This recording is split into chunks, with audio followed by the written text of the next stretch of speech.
Okay, so good morning, everybody. My name is Mark. I'm coming to you live from very cold Johannesburg, for those of you that are in Joburg.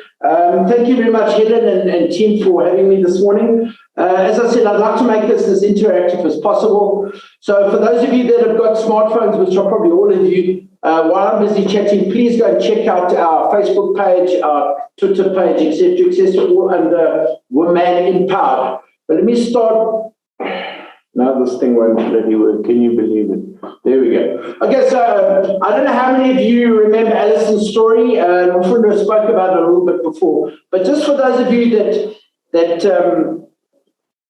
don't actually know Alison's story, and she's the reason, I suppose, why I'm standing in front of you today. About 27 years ago, believe it or not, Alison had just come home from her mother. She was sitting in the front seat of her car. Next minute, the door opened. A guy put a knife on her throat, said, "Move over, I'll kill you." She climbed across into the passenger seat. She helped him start the car. They drove to town where they picked up a friend of his. They then drove to the beach where they both raped her. After raping her, one of the guys jumped on top of her and throttled her. She passed out because she couldn't breathe. She woke up and they slit her throat 16 times. They stabbed her, they think, between 35 and 50 times in the lower abdomen, and they left her to die. And she lay down in the sand on a dusty little street in Port Elizabeth, and she wrote in the sand, "I love you, Mom." And she said she lay down beside her writings in the sand to die. And then she realized after a little bit, you know what, I don't really want to die today. So she got up, she picked her insides out of the sand, and she started crawling on her hands and knees to the road, which was probably about 300 meters away. She said that while she was crawling, she realized she wouldn't get there if she had to crawl, that she would have to walk. And when she stood up to walk, her head fell down between her shoulder blades because they cut through these muscles on the side of her neck. And she literally had to grab her head and put her head on with her hair, and she made her way to the road. And as we all know, she's alive and she's well, and she's my friend. And I met Alison probably 3 or 4 years before the attack in London, where she was actually dating somebody that lived in my digs. We became really good friends, came back to South Africa, and I lost contact with her. When I read about what happened to her in You magazine, I realized that I had to find her. So I tracked her down. She was in Johannesburg doing a talk, and we spoke at length about what had happened. Now, if anybody of you ever has the opportunity or have heard Alison speak, you will understand that she's incredibly open about what happened that night. And about the time when her and Alison and I reconnected, I was due to grade for my 5th Dan, as Nomfundo mentioned. I now hold the 6th Dan. Part of the prerequisite for a grading to that level is you need to write a thesis. I wrote my thesis initially on self-defense for women because I believe that to be different, ladies, because you and I are different. I get that we're a different sex, that's an easy point. You and I are really a different species.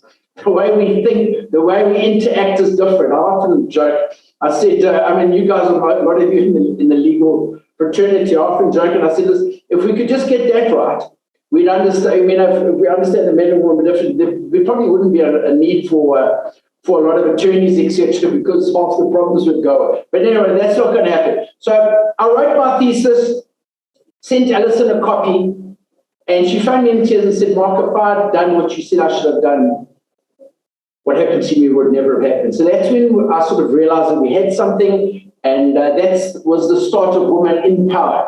Now, let me ask all of you ladies here. Self-defense. How many of you think it's important? Can I see by a show of hands? Yeah, I think there's nobody that can say in this country that self-defense is not important. I think it's common knowledge that we are the rape capital of the world, that a woman is raped in our country every 20 seconds. So I often say, so if it's important, why aren't we doing it? Is any of you taking regular self-defense classes? No, I think when I ask this question, most people know. And this is, I believe, the reason why, because this is self-defense. Now, if you can see from these slides, it's heaps of different scenarios, heaps of different targets, heaps of different techniques, and you'll notice everybody's always in gym gear and fighting kit. Now, invariably one day when it happens, you're not going to be in the right clothes, etc., etc. And when people do my program, everyone says to me, "What should I wear?" I say, "Well, wear what you want to wear." Because one day, if it was to happen, you're not going to be in your non-slip Nikes and you won't have warmed up beforehand. So this has to be something that'll work. Now, this is a bit of a tongue-in-cheek Now, do you all agree with me that for that to work, you need to practice? You need to practice every day, 2-3 hours a day for the rest of your life. Now, we don't all have 2-3 hours a day spare for the rest of our lives. We don't all want to be Navy SEALs. But I believe we want to know something, and that's where we come in. And what we're going to chat about today is the first part of a 2-hour program, but we're going to cover a bit of the theory around what we do and why we believe it's important. Now, this is a bit of a tongue-in-cheek thing. I got this out of a book. They say that if a guy grabs your hand, what you do is you do that, then you do that, then you do that, then you do that, then you do that, then you do that, then you do that. Now, I mean, come on, guys, that's 8 moves if he grabs your left hand. What's the chance of any of that ever working? Highly unlikely. And you also notice the guy in the slide, he just stands there waiting for the woman to do whatever. Now, what if he hasn't done the course and he doesn't know over there he must let go? You with me, guys? Self-defense is never going to work unless you're prepared to practice it every day. But we're not going to speak about self-defense today. I want to speak about choice. And I'm glad Mfundo mentioned a lot in the introduction. It's about choices. It's about knowing what you can do, what you can't do, and knowing about how a situation works. And let me go through. Let me ask all of you, how many of you here can change a car tire? Any of you can change it? Okay, I can see Helen's hand. There's another hand there. Okay, I can't see everybody at the moment. Let me just do this, and I might be able to see a few more of you. Hold on a second. Okay, I've got some hands there. Thank you. Now, how many of you here, sorry, I mean technology when you want, how many of you here think you could immobilize me? I mean, I'm a 6 dan, I've been doing karate for over 40 years. Let me ask you guys this. I'm going to quickly grab something.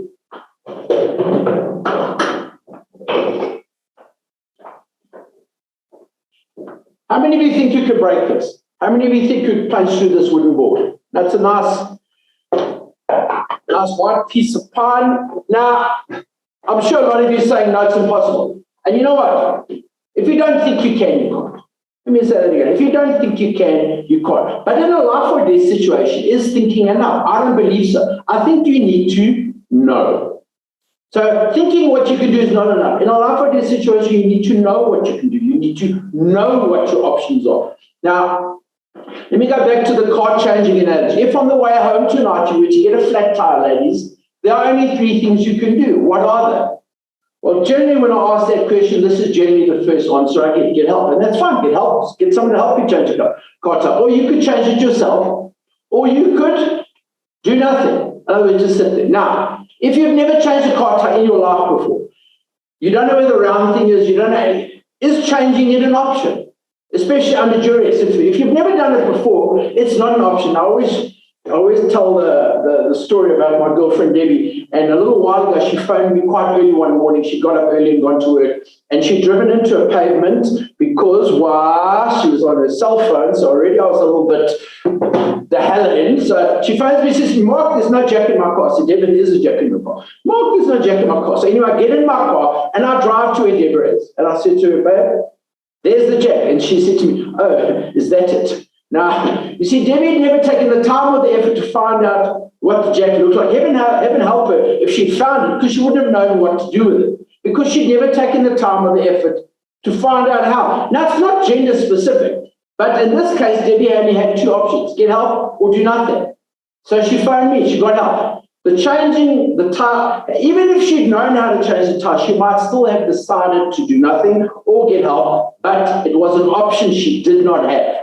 Now, how do you make the right decision if you don't have all the options? Now, I want to go back to Alison's story. Remember, she was abducted outside of home in the first place. They went to town the second place. Then they went to the beach the third place. Over here somewhere, on the way to the third place, Alison made a choice. Well, she didn't really make a choice. She decided, for those of you who've heard her speak or read her book, she said on the way to the third place, when she realized what was happening, because up until then, she was trying to make it out to be something else she could deal with. she said in her book, I couldn't wait to get home and tell Kim what had happened. You see, she didn't understand the severity of the situation she found herself in. She didn't understand the danger she was in. So she tried to make it up to something she could deal with. So on the way to the third place, when she, I suppose, came to terms with what was happening, she said she would allow them to rape her. And I say allow. What she said is, I'm not going to resist. I'm not going to resist. That decision was the one that haunted her. She phoned me in tears and said, Mark, if I'd known some of the things you speak about, what happened to me would never happen. She said, why didn't I do all these other things? And I said, you know what, Alison, you didn't have a choice. You didn't have a choice because you didn't know all the options. Now, in a life-threatening situation, ladies, there are only 3 things you can do. That is a fact.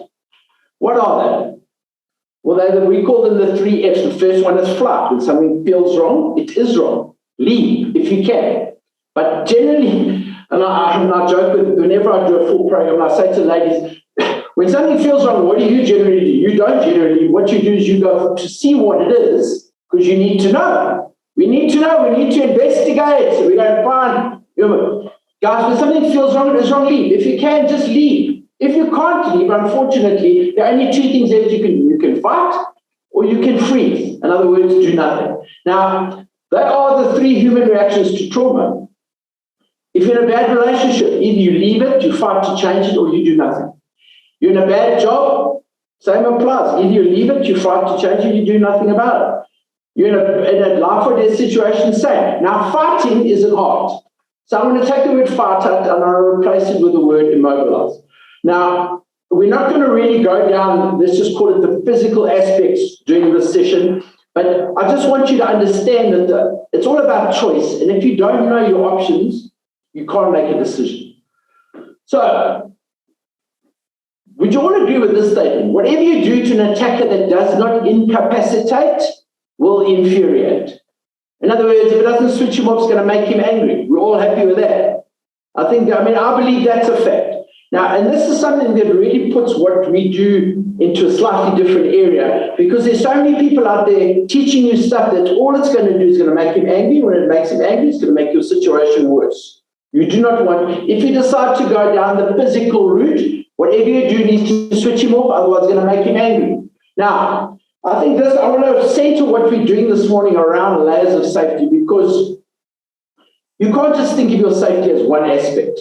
Now, there's a lot of things you can do, and during this time, I'm going to bring up a couple of layers of safety, but I encourage you, also, if you have questions or other layers of safety that we can have a chat about, please switch your mic on and let me know. But you almost have to think of your safety as an onion.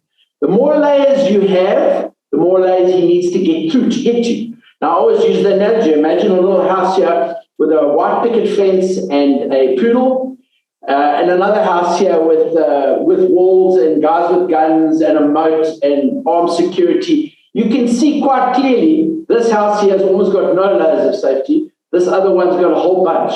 So the more layers of safety you have, the less attractive you are to criminals. Now, first layer of safety, there's you. First layer of safety, knowledge and awareness.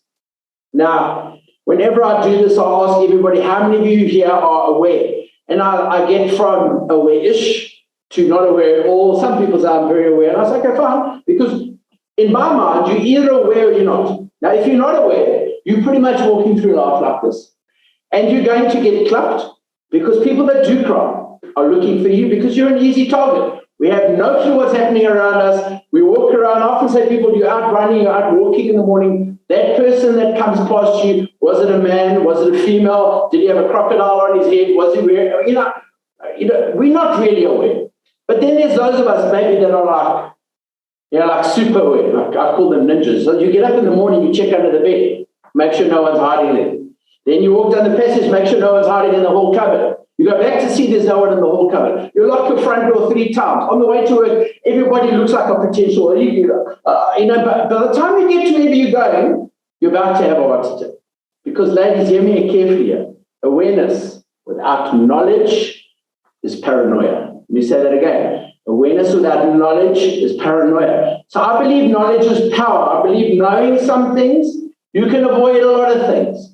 So hopefully during this session, we're going to get some knowledge.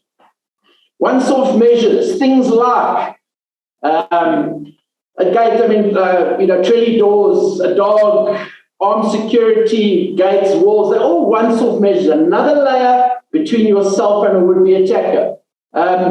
Things like technology. Now, I will send Helen some information. We've got our own app. I don't want to get into too much of it at the moment. We have our own app. It's called INpowered. But basically, technology is another layer. So in our app, we've got armed response. We've got medical response. Basically, it's a panic button on your phone with a whole bunch of really cool features. But are you using technology, or we just, let's go with the wall? So once-off measures, lots of things you can do, smash and grab on your windows, etc., etc. Good daily habits, ladies. Good daily habits. Being aware is a good daily habit. Things like keeping your doors closed, keeping your windows up, doors locked, handbags in the boot, all these things.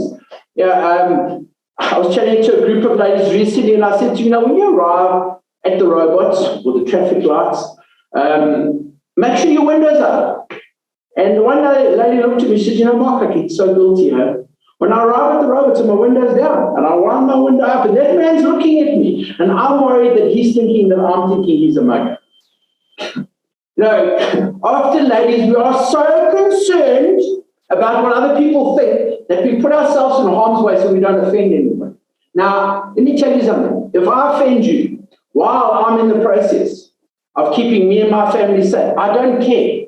I don't care about your feelings when I'm looking after people that I love. If what I do offends you, that's too bad. I'm not saying being rude. I'm just saying if I don't know you, I don't trust you. Why would I trust you with people that I love if I don't know you? Just because I'm, and we can chat about this a little bit. I think we're so worried, and especially in this country, we're so concerned about being PC that we put ourselves in harm's way so we don't offend anybody. Positioning. This is a big one, and Helen and I spoke about this the other day. Positioning, ladies, just simply means don't go where you shouldn't be. You say that again. Don't go where you shouldn't be. Now, I can hear possibly some of you thinking, but you know what, Mark, it's a free world, and it's a free country, and we should be able to go where we want to do what we want. I understand that. You should be able to, but you can't. You can't. There's never been a time, ever, in the history of this planet, where you could go somewhere and expect to be safe. Just because. It's like saying, just this once I'm going to run through Hillbrow at 4 o'clock in the morning in my bikini. Not my bikini, obviously, your bikini. But what I'm saying, we do things, and I'm going to use the word stupid, and if it offends you, it's too bad. But hear what I'm saying. Sometimes we do stupid things, and nothing happens. And all of a sudden it makes it a good idea the next day. I've been doing this forever. I've always walked through Hillbrow at 4 o'clock in the morning. I've always walked down this dark alley. I've always swam, in a crocodile-infested river I've never been. And then the day you get eaten, the fact that you didn't get eaten yesterday doesn't make it a good idea. Like there's certain things we shouldn't be doing, certain places we shouldn't be going. I always use the example. These tourists come to our country and then they go to the Lime Park, and they get out of the car to take photographs. And then they get charged by a lion. And then everybody says, but you're stupid.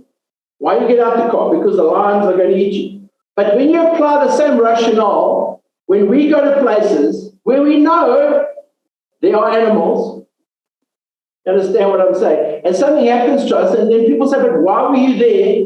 Then all of a sudden, then everyone says, but you should be able to. Yes, now I get that. You should be able to take your child, drop them off at Samson City, give them 100 rand and say, I'll pick you up this afternoon.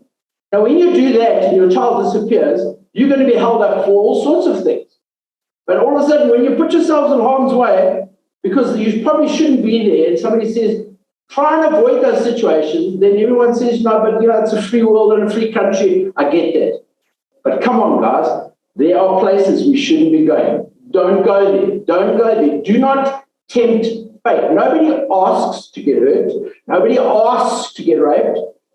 But do certain things and you will get raped. Now, again, we can walk around and protest and say, we shouldn't. And let me explain something to you. The people that perpetrate these type of things are not going to suddenly stop doing what they want to do because we protest, because we understand mankind, and this is probably a discussion for another, mankind is a very violent, nasty species when you think about it.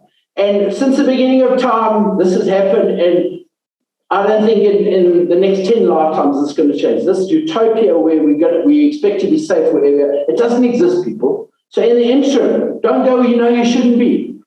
Boundaries and self-worth, this is a big one for me. Where's your line in the sand? Where's your line in the sand? When you get to that line in the sand, you need to make a decision. And I mean an imaginary line in the sand, obviously. So let me use a very basic example. So you're out on a date, something feels wrong. What should you do? You should leave. But you don't. You don't. Because, ladies, you've been told your whole life you overreact. You know that. You guys overreact.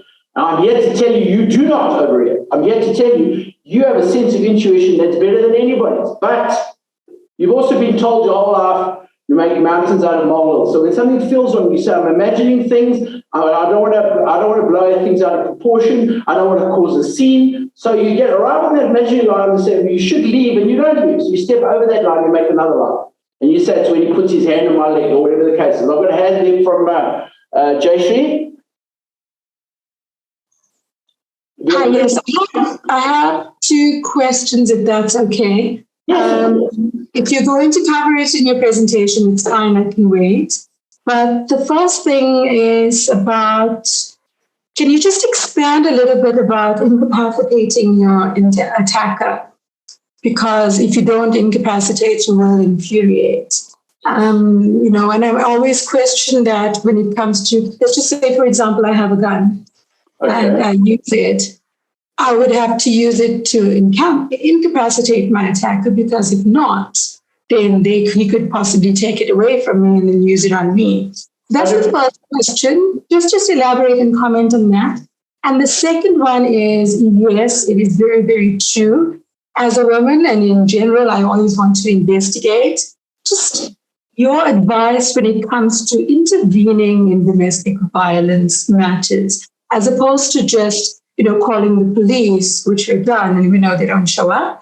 But like personally going and trying and knocking on the door and seeing what's going on. So yes, just those two things. Okay, Jayshree. So firstly, on your first one, this is one of the fundamentals of the INpowered program. I believe if you go to the physical realm, you need to incapacitate. So if you've got a gun, you take it out, you must use it. It's no good taking it around and waving it around. If you've got a weapon, you need to know how to use it, but you must then be prepared. It's about a decision. It's about, I'm feeling threatened, I can't leave. So in other words, maybe you've only got three things: flight, fight, freeze. You can't leave. There's only two things left you can do. Either you fight, or as I said, immobilize, or you do nothing. You don't want to do nothing, you want to immobilize. So if you have a gun and you take it out, use it. It comes with some or not to say the risk, with some things that are, I can't think of the right word at the moment. It comes with some consequences. Consequences, thank you. It comes with consequences. But again, you've also got to weigh that up about, if I don't do it, and the decision has to be, if I don't do this,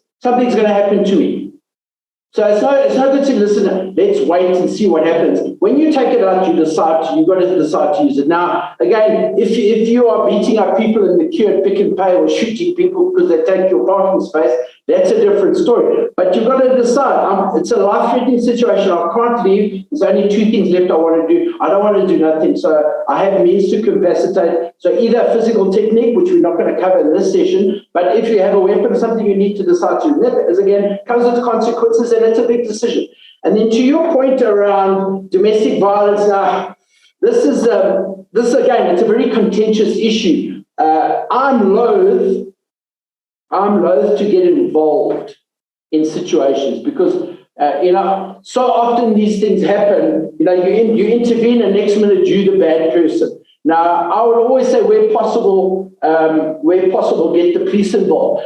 But if it's now a situation where, where you think that this person is life in danger, and if you possibly intervene, you could help, then most definitely yes. But my general consensus is, just from a personal safety point of view, is don't get involved, not because it's just what you could do is you could put yourself in harm's way. Now, a lot of these situations, when you intervene, all of a sudden you're the baddie, and the two people sort of come together because you're getting involved in, and there's lots of stories like that. So it's not really an easy answer. I mean, one of the things I always say, like if I'm driving down the road, let me use things like that night with Alison. Do you know that when she made her way to the road, 3 cars drove around her? She's lying on the road, naked, bleeding. 3 cars drove around her. Now, a lot of people go, but think about it. If I was driving along a dark road by myself, or let me rephrase it, with my children in the car, and I saw a woman lying in the middle of the road bleeding. Let me tell you something, as difficult as that is, I would not stop. Because you don't know the situation. The moment I open that door, I expose my family to what could be out there. You understand, there's all sorts of scams and whatever. So my question, always you've got to say, what are the consequences? Am I qualified to get involved? So my first answer would be to avoid these things, as nasty as that is, but you've got to think of your own safety. A lot of people there's so many schemes and scammers out there. So my first answer would be try and get the authorities involved. But if you think someone's life in danger, it's about a decision. Again, you've only got 3 fight, flight, freeze. You don't want to do nothing. You don't want to leave. You don't want to fight. So you need to get involved. But again, it's about choice. I don't know if that answers your question, Rishti. It's not an easy one to answer.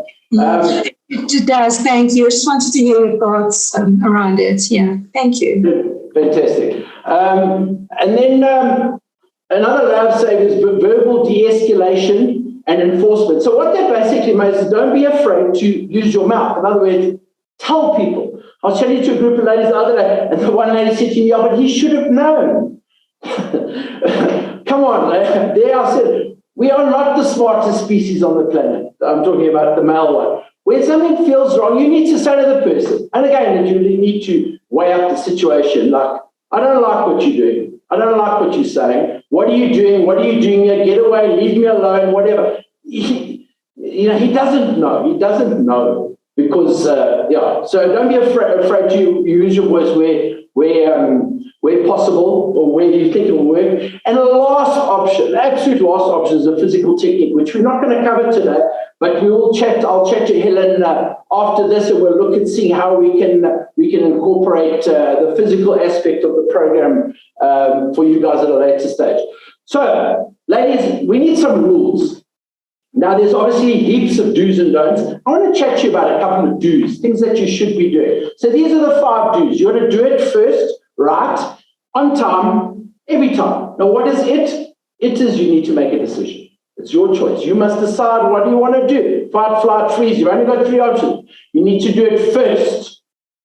You have to do it first. You can't wait and see for other things to happen. The moment something feels wrong, you decide, what am I going to do? I'm hanging in there to see what happens. If something feels wrong, it is wrong, leave. Just get out of there. If you can't, you've only got 2 things left you can do. You have to do it first. You have to do it right. I think that's obvious. Now, what if it involved any of that? What's the chance of you getting any of that right? I'll tell you, nothing, because you wouldn't have practiced it, so you know you're not going to try it. So what is the point? Whatever you do, you have to believe it will work.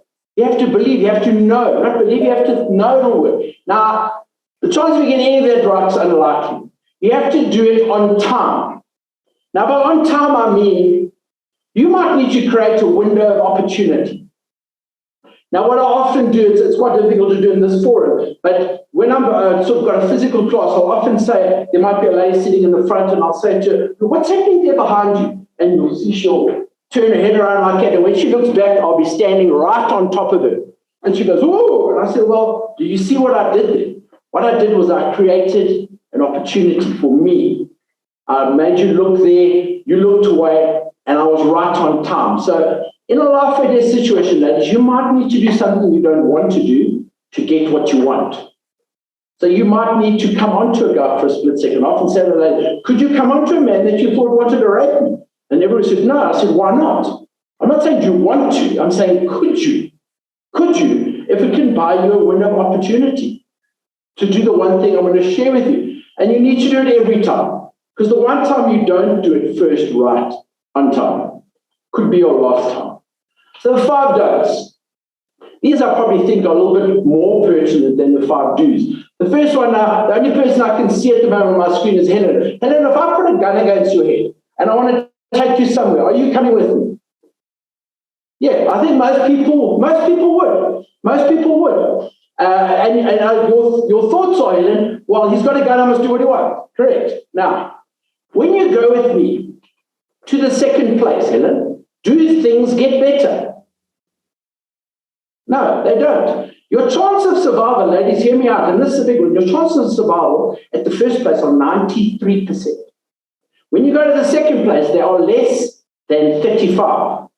When you go to the third place, they're almost nothing. Now, had Alison known that rule, don't go to the second place, and there at the first place, when the guy said, move over, I'll kill you, what if she just said, listen, but do me a favor, I'm not going anywhere with you. If you want to use my car, they're my car keys. Or she just got out the other door and walked away. Do you think he would have chased her down the road and slit her throat? I don't think so. I don't think so. But she didn't know that, you see. She thought if I do what he wants and I don't upset him, let's be honest, that's what we've been programmed to do. Don't upset him, do what he wants, don't look him in the eye, he won't hurt you. No. She nearly died. She did everything. She didn't resist. She nearly died. Don't go to the second place. Do you all know who this is? Her name is Demi Lee Nell Peters. She was Miss Universe and Miss South Africa 2017. So she and the 12 Miss Africa finalists went through the full WIP program in a lead up to Miss South Africa. As some of you might know, 2 weeks after she was crowned Miss South Africa, she was in an attempted hijacking.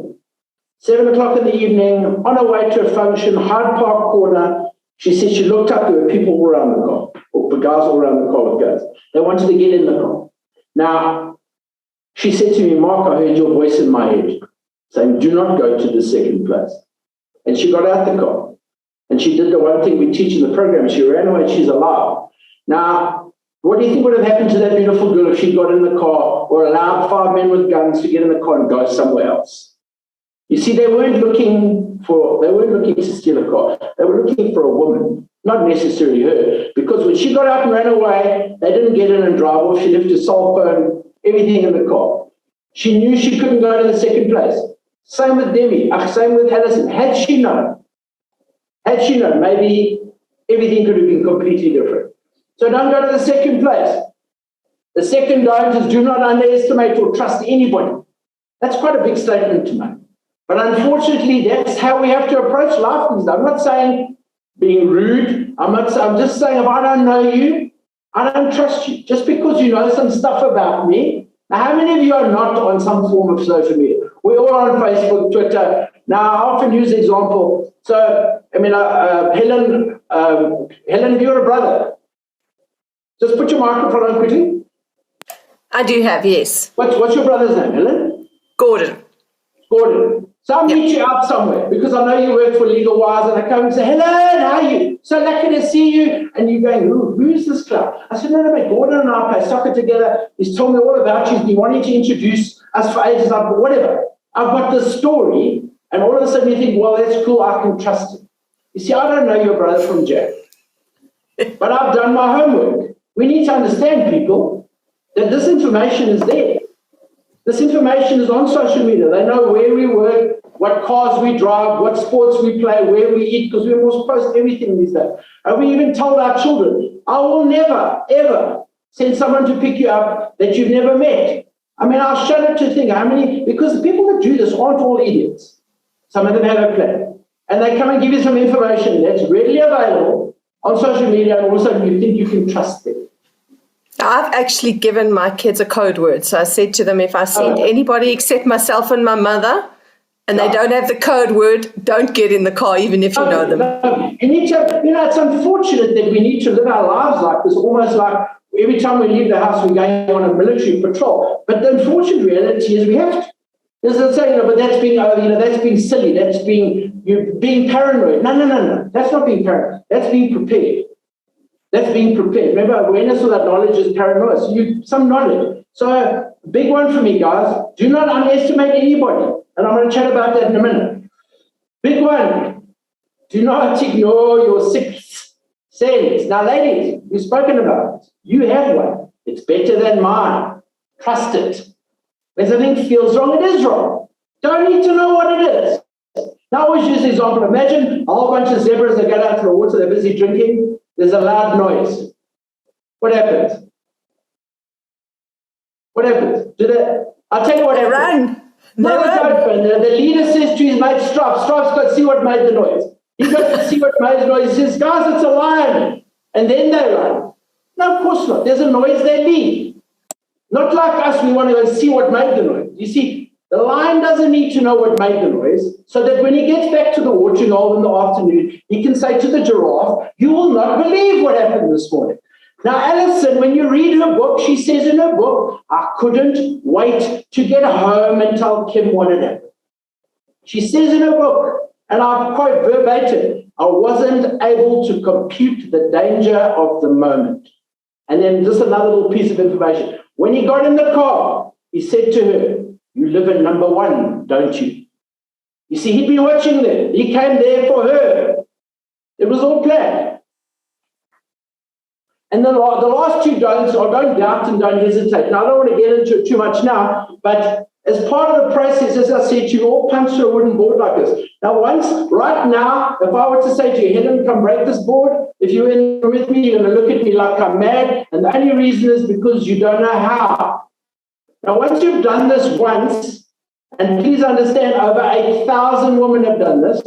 Once you've done this once, you'll know that you can do it again. You won't doubt that you can do it, and nobody can say to you didn't do it. So doubting and hesitation, remember I said, when that window opens, you need to know what to do. You need to believe it'll work. If you don't believe, if you doubt, it won't work. If you hesitate, that window of opportunity you created will open and it'll close and it might never open again. So 5 don'ts.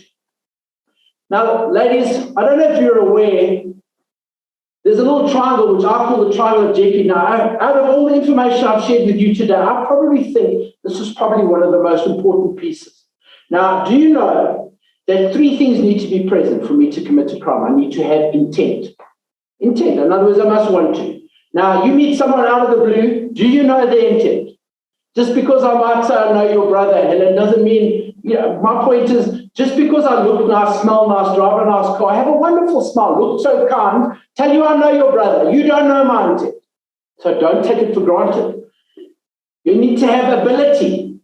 Do I have the ability to harm any of you? Yes. But right now, I don't really have the opportunity, do I? We're sitting in different rooms on different sides. But if you were in the same room as me, you didn't know my intent, I had ability, nobody else was around, opportunity, that's a potential crime. Potential crime. When all 3 of those things are present, a crime will happen. Now, there are 5 stages to a violent crime. 5. Attack is only the 4th stage. If you identify some of the stages, you can avoid an attack. Again, I believe information is power. So the first stage is intent. You must want to. Second stage is interview. Interview is not where I come up to the microphone and say, hello, my name's Mark, I'm a mugger, how are you? Interview, ladies, is where I see if you are safe to attack. Safe for me. In other words, I can get away with it. And then positioning is where you put yourself in a position where you can be attacked, or the attacker puts himself in a position where he can attack you, and attack happens, and then reaction is what happens afterwards. Let me use an example. So you're out walking in the morning, you come around a corner, there's a whole bunch of guys standing on the other side of the road. What is their intent? You don't know, do you? There's no one else around. It's just you and those 5 oaks. Are you safe to attack? Yes, you are. They can get away with it. But they're on the other side of the road. So you either stay on this side of the road, so they can't attack you when you're there. But if you came around the corner and they're on the same side of the road as you, and you suddenly walk towards them, because you know what, that famous excuse, I've been doing it like this for years, nothing's ever happened to me. You put yourself in a position and an attack happens. Now, I don't know if you all know who this is, but how's this? I was just checking this morning. 3 years ago today, 25th of August, 3 years ago, Ioneni was murdered and raped in a post office in Cape Town. Can you believe 3 years ago? Now, I believe, had she known some information, she'd be alive. Let me tell you what happened for those of you who don't know the story. 18 years old, goes to a post office in Cape Town to pick up a parcel. She gets to the post office. The guy says to her, your parcel's not here. Give me your phone number and I'll phone you when it's here. Trust, because he works for the post office, you see. So she gives him her number. He phones her sometime later, says your parcel's here. She arrives at the post office and he rapes and murders her. Now, I mean, he raped her, murdered her, left her body in the safe and went out for a drink. Can you believe it? I mean, you need to understand that these people are amongst us. And all the protesting in the world is never going to change that. These people, these animals live amongst us that commit these type of things. Forewarned is forearmed. So I believe had she known some stuff, maybe she'd be alive. And you know, when I got, when I read about this thing, and I was mentioning to Helen Arthur as well when we spoke, I got on a thread on Facebook, and I said to like this thread, had she known some stuff, maybe she'd be alive, like this stuff. Maybe she'd be alive. Now, after I did that, a lady really had a go at me. She said to me, "Oh, you know, it's nonsense. Why should women have to defend themselves?" And you know, and I said, "No, I agree. Why should they?" But they do. They do. I mean, that's a discussion for another. Why should we? And I said to her, "Do you have short-term insurance?" She said, "Yes, of course I do." I said, "Why? Why? Shouldn't we all just toe the line? I mean, do you live in a secure complex? Of course you do. Do you have a front door? Yes. Why? Do you have a wall? Yes. Why? Because these people out there, we need to put barriers between ourselves. This, like, believing that, talking about is going to stop it, it's not going to happen in our lifetime. So let's go to Ian's story. Had she known this, maybe she'd be alive. You see, he had intent. Obviously, she didn't know.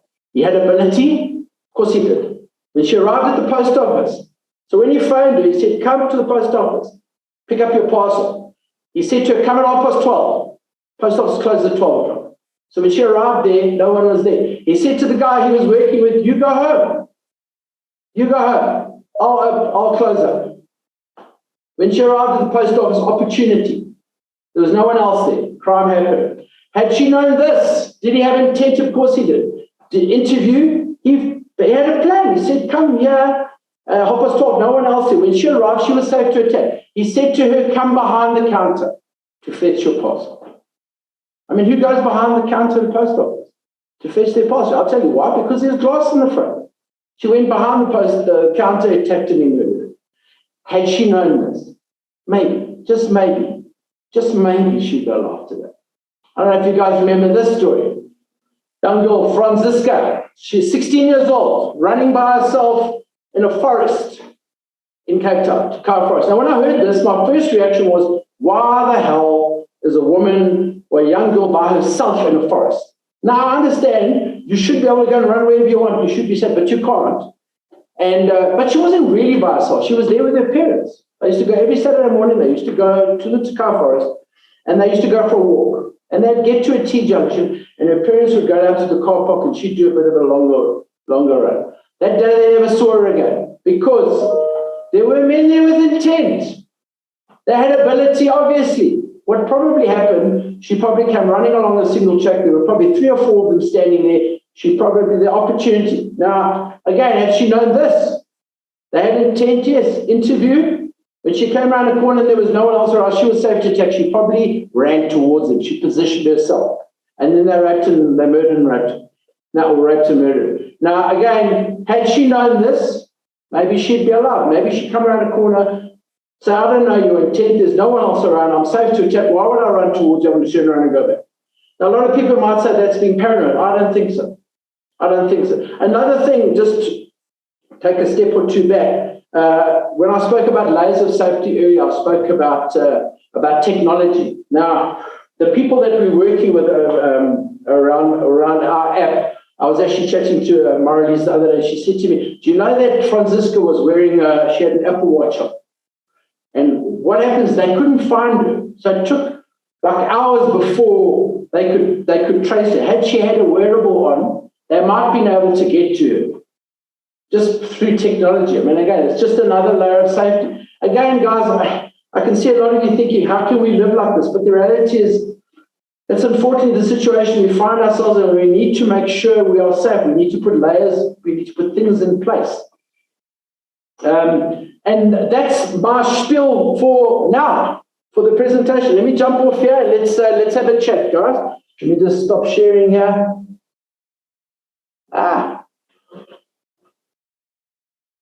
Stop share.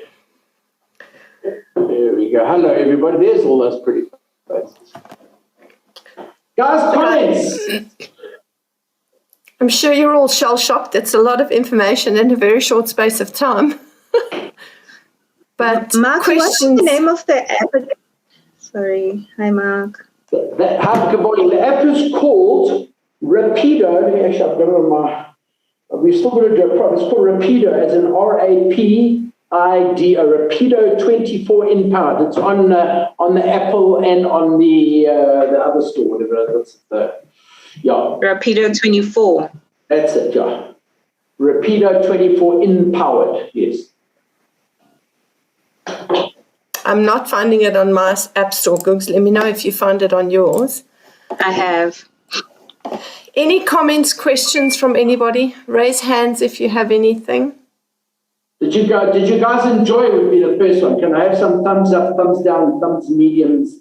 Fantastic. Now, I know, I mean, Helen, to your point, often after this first session, a lot of people walk away a little bit shell-shocked and, I don't mean to scare you, but the reason why I talk about Alison's story so graphically is because it happened to my friend. It happened to my friend, and I think so many of us in this country, I'm fine, Jack, it's never happened to me before, which somehow means it's never going to happen to you in the future, and we don't want to deal with certain things because they make us feel uneasy. Now, the reason why I share it, because this happened to my friend, and let's be honest, this is happening every single day in this country. You just got to open social media, and I was just looking this morning on Facebook, another young girl murdered somewhere in the Eastern Cape. It's just ongoing. It's just ongoing. We have a question from Danielle. Yes, thank you. Thank you, Mark, for the session. So GBV is something I'm very passionate about. And thank you for all the points that you have, brought to our attention. I just have a question. Do you think our society is doing enough to educate men and correct these issues? Because in my opinion, men are not being held accountable, firstly by our lawmakers, secondly by other men. So I feel we make a lot of excuses for them. And do you think let me say it this way, do you think there's hope to correct the issue in the long term? That's a tough question. Okay, can I have 2 days to write your response? To your first point, Danielle, no, I don't think enough has been done. Definitely not enough. I don't think men are being held accountable, no. I still think there's a lot to be said about toxic masculinity. Now, you'll see behind me, that side. I never know because everything's back to front. We've got a product for guys as well called GRIP, which is Guy Responsibly Empowered. Now, again, I'm generalizing, but I believe people that know that they can know that they don't have to. So many, I think, there's heaps of reasons why this type of thing happens. But I think one of them is people that inherently have insecurities and stuff obviously beat up on people that are weaker than them. And that's a flaw of mankind, I suppose. If you had to look through history from the beginning of time, whenever there's wars and conflicts, the people that suffer are women and children, because I think to a large extent, mankind is a coward. And I suppose we could discuss that forever and a day. But to answer your questions, no, I don't believe that enough is being done. I believe there needs to be some type of, and again, this is not my speciality or my field, but I believe there needs to be some type of training, if I can use that term, at school level, and we do a lot of training at school level around this. But obviously, it's such a prickly subject, and there's so many facets to it. To your question, do I ever think it's going to change? My honest answer is no. A lot of people say to me, Mark, don't you get a little bit disheartened? Because you're doing all this, and it's still happening every day. And my honest answer is, if I can help one life, if I can change one life, if I can give one person an opportunity that they never had before, it's it's something, and to what I said before around layers of safety. Often when so I've had a couple of quite heated discussions around this topic, and one of the current ones is so what you're doing is a waste of time, because what if there's 10 of them? What if he's got a gun? What if? I said, well, that's fine. But then why even have a front door? What if he's got a bulldozer? You know what I'm saying? Why have a dog? What if he's got a lion? All I'm saying is do something. Mom, this is it's not a one size fits all. It's going to solve all problems, but it's an option. It's an option that maybe could help someone. Now, again, I often get it, but what if it's a waste of time? What if there's 10 of them? Well, if there's 10 of them, nothing's going to help you. But what if you've got a machine gun? Why have a front door if a guy can drive through it with a tractor? But it's just about something else. Everybody, I've got into, as I said, some quite heated discussions around this whole what if scenario. My answer to that is do something, get something, keep adding layers of safety to your life. They might just come in handy. I don't know if that answered your question. Yes, thank you. I agree. I think with a lot of conscious effort and re-education, we might have a glimmer of hope. Yeah, and again, it's again, if just one person can be saved because of some information, then we're making a difference. If anything, I think it's getting worse. I really do. We've got to look at mankind as a whole and ask what the hell are we doing when we just go after those that are the most vulnerable. So it's what drives me every day. It drives me absolutely insane when I see what's going on out there. It also makes me hell of a mad when I see people out there that are what I call raising your risk profile. So there's people out there you can go and do, and again, you can go and Google self-defense moves. Just go and Google self-defense moves for women. And I did the other day. I think I've got 1.3 million hits. Now the reality is, there's so many people out there showing people a whole bunch of stuff that'll never work for them because they're not going to practice. All they're going to do is walk away and say, I can do something, but I can't read. So all you've done by doing a lot of these, let's just call them typical self-defense programs, is you've increased your risk profile because somebody said you can do something that you actually can't do. I've got an aversion to this because all you're doing is you're putting somebody in a worse situation than they were before. You think you've taught them something, but you haven't. You've just given them an idea that they can do something that they can't. Guys, we have run out of time, but are you happy to stay on and just answer a couple of questions? We've got Charlene who's raised her hand. If you need to drop off, that's fine. But I think if we can give it a few more minutes, it's going to be beneficial. Charlene, you've got your hand raised. Where's Charlene? There she is. Yes, Charlene. Are you with us? Charlene, we're having an issue with your sound. If you want to type your question in the chat box, you can do that. Just have a look in the chat there as well. There's a lot of comments, but no questions. Jay, you've raised your hand. Yes, just firstly, just a comment. So thank you for that information about awareness and not getting to the second location, because it is a conversation that I have a lot, and it's a belief that I have is to never get to the second location. If my child is in the car with me, it's different, but even if it meant me jumping out of a moving car, I would, because either way, the chances of me living are going to be very slim. That's one that often comes in Jeff. If I could just quickly jump on you there, just because that's the whole thing is, if a guy wants your car, let him have your car. If you go down let's just say the hijacking route, and then the question always comes up, what if you've got children in the car? Well, clearly you're not going to leave your children in the car. But like what we've just spoken about, I would advise everybody to do what we call an anti-hijacking course or a safe driving course, just little bit. So when there's little things like, you're not going to get out the car and walk around to take your child out the back seat. He's going to get in and drive away with you. drive away with your child. So when you get out the car, you get out with your children. So it's about, Helen spoke about having a code word, but it's also about having a plan. It's also age dependent, but you need to have a plan around these things. Saying it's never going to happen to me, unfortunately, is not the way around this. You need to have a plan. You know, we don't want to scare our children, but we'd rather have be forewarned than forearmed. You can't make up things as you need to go along. You need to have a plan. You have another question, Jessie? Yeah, thank you. And then one more, and sorry to keep everybody if you want to leave, but I read an article recently where the guy was saying that a lot of women get into situations like that and are attacked because they are afraid to be impolite. For example, you know, there's a scam, somebody comes up, there's a little kid with them, and you feel bad and you want to help. What is your comment on it? Or thoughts? My first one is always trust your gut. Trust your gut. If something feels out of place, it is out of place. I personally just try again.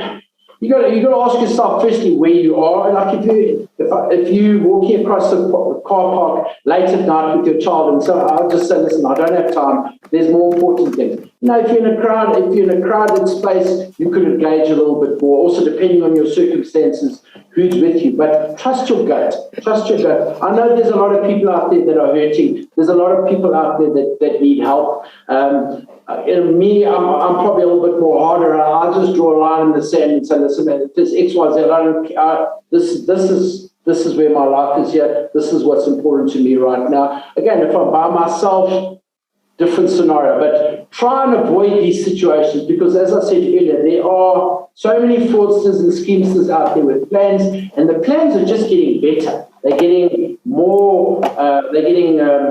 More intricate, and they're waiting for us, unfortunately, to come walking in like us and just trusting because you've got a good plan. When we trust, we put out, I'm giving you trust that you can use against me. If I don't know you, I'm not giving you my trust that you can use against me. Perfect. Thank you. Awesome. Any more questions? Any comments? Did you guys enjoy it? Thumbs. Awesome. Thank you, everybody. Thanks, Mark. Nomfunda, I think we can close off if there are no more comments and questions. Guys, if you do have any, please remember to use the Impilo email address or the Women's Month email address, and we can address them offline if you need to. Have you've got everybody's email addresses, Helen? I do. What I'd like to, obviously we're going to chat about doing the rest of the program in some shape or form. But what I'll do is I'll email you all a code. Just give me a day or two for a discount on the. I'm just going to chat to the developers on the app. It's a subscription based through the app store. I'll give you a code. I think if you subscribe for a year, you can get 2 months free, and it's for as little as 99 Rand a month, which is for 99 Rand a month, you can have 6 people on this program. So it could be you, your husband, your 2 kids, your mother and your father, for example. So very cost effective. And again, it's just it's not going to solve all problems, but it's an option. And maybe, it could help one day if you're in a certain situation where physical technique might not help, but you might need armed response or medical response or whatever the case is. So yes, thank you very much, ladies. Thanks, Mark. Over to you, Nomfunda. Thank you for the powerful knowledge that you have imparted to us this morning, Mark.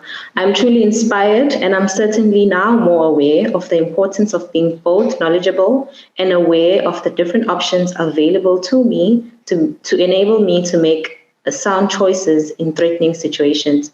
Thank you to all our champions for joining us today and being part of this empowering experience. I am sure we have all gained insight that the choices we make every day could have a life-changing impact. Goodbye. Thank you, everybody. God bless you. Bye, all. Thanks, guys. Bye.